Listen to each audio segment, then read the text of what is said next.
स्वागत है आप सभी का ज्योतिष ऊर्जा में। राम भक्त संकट मोचन हनुमान जी की आज हम बात करने वाले हैं। हनुमान जी की पूजा बहुत से लोग करते हैं।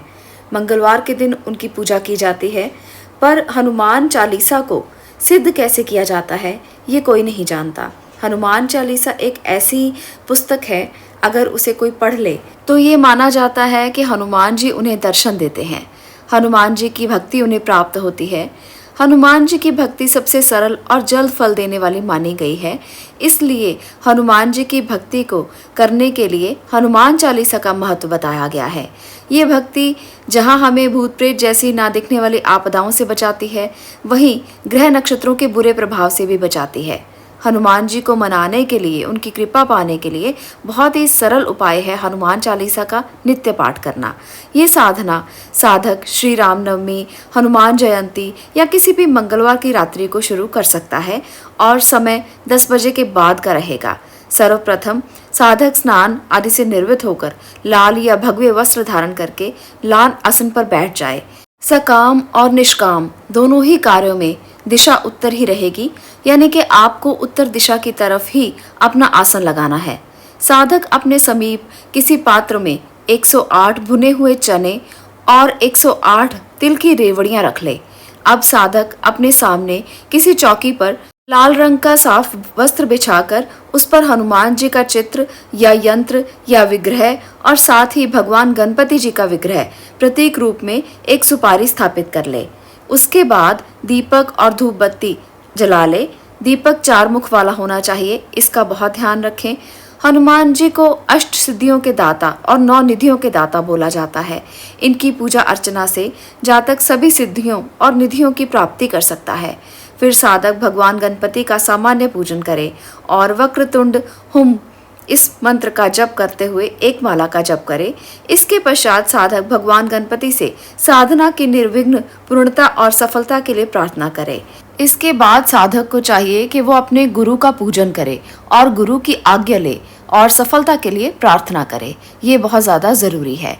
इसके बाद किसी भी साधक को भगवान हनुमान जी का सामान्य पूजन करना चाहिए। उन्हें सिंदूर से तिलक करें और फिर धूप दीप जलाएं।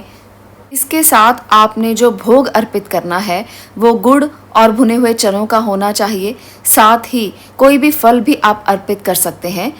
साधक को दीपक जलाते हुए इस बात का ध्यान रखना चाहिए कि सरसों के तेल का या घी का दीपक लगाया जा सकता है, पर हनुमान जी की साधना के लिए सरसों के तेल का दीपक लगाना अच्छा रहता है। साधक को आग के पुष्प और लाल रंग के पुष्प भगवान हनुमान को चढ़ाने चाहिए। इस क्रिया के बाद हम बीज मंत्र का उच्चारण कुछ देर के लिए किया जाना चाहिए। अनुलोम विलोम का प्राणायाम भी किया जा सकता है। प्राणायाम के बाद साधक हाथ में जल लेकर संकल्प करे और अपनी मनोकामना बोले। अगर कोई विशेष इच्छा के लिए साधना की जा रही है तो साधक को संकल्प लेना बहुत ज़्यादा ज़रूरी है। ये संकल्प इस प्रकार से लिया जा सकता है। सबसे पहले साधक अपना नाम बोले, उसके बाद अमुक गोत्र यानी कि अपने गोत्र का नाम बोले, उसके बाद अमुक गुरु यानी कि अपने गुरु का नाम बोले। गुरु ना हो तो माता पिता का नाम, और इसके बाद ये कहना ज़रूरी है कि मैं शिष्य होकर ये साधना मनोकामना कार्य पूर्ति के लिए कर रहा हूँ या कर रही हूँ। भगवान हनुमान मुझे इस हेतु सफलता के लिए शक्ति और आशीर्वाद प्रदान करें। इसके बाद साधक राम रक्षा स्तोत्र, जो मैंने पहले भी इस चैनल पर डाला हुआ है, आप उसको भी सुन सकते हैं, उस पाठ को करें, यथासंभव जाप करें। जाप के बाद साधक अपनी तीनों नाड़ियों अर्थात ईड़ा, पिंगला, सुषुम्ना, इनमें हनुमान जी को स्थापित मानकर उनका ध्यान करें। अब जो 108 भुने हुए चने या तिल की रेवड़ियां आपने ली थी वो अपने सामने एक कटोरी में रख लें और हनुमान चालीसा का जाप शुरू कर दें। इस साधना में आपको श्री हनुमान चालीसा के 108 पाठ करने हैं। आप हनुमान चालीसा पढ़ते जाएं और एक बार पाठ संपूर्ण होने के बाद एक चना या रेवड़ी हनुमान जी के यंत्र चित्र विग्रह को समर्पित करते जाएं। इस प्रकार 108 बार पाठ करने पर 108 चने या रेवड़ियां समर्पित करनी चाहिए।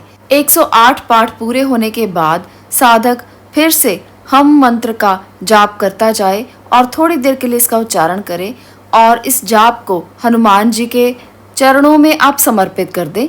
ये साधना 21 दिन की साधना है। साधक या तो लगातार 21 दिनों तक प्रतिदिन ये साधना करे या हर मंगलवार को यानी कि कुल 21 मंगलवार तक ये साधना की जा सकती है।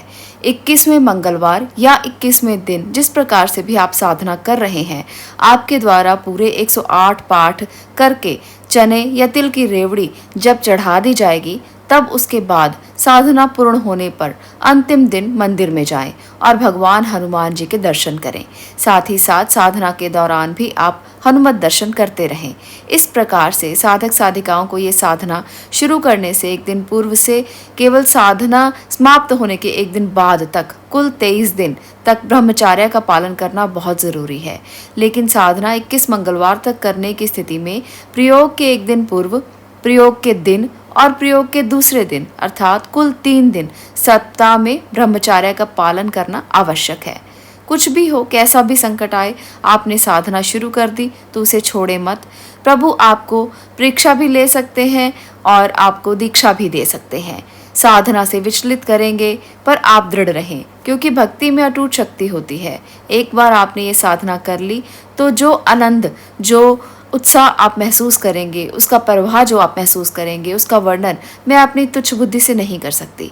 फिर भी इतना कह सकती हूँ कि इस साधना से निश्चित ही आपकी उस अभिलाषा और मनोकामना की पूर्ति अवश्य होगी जो आप मांगते हैं। क्योंकि तुलसीदास जी ने कहा है, कवन सो काज कठिन जग माही, जो नहीं होए तात तुम पाही।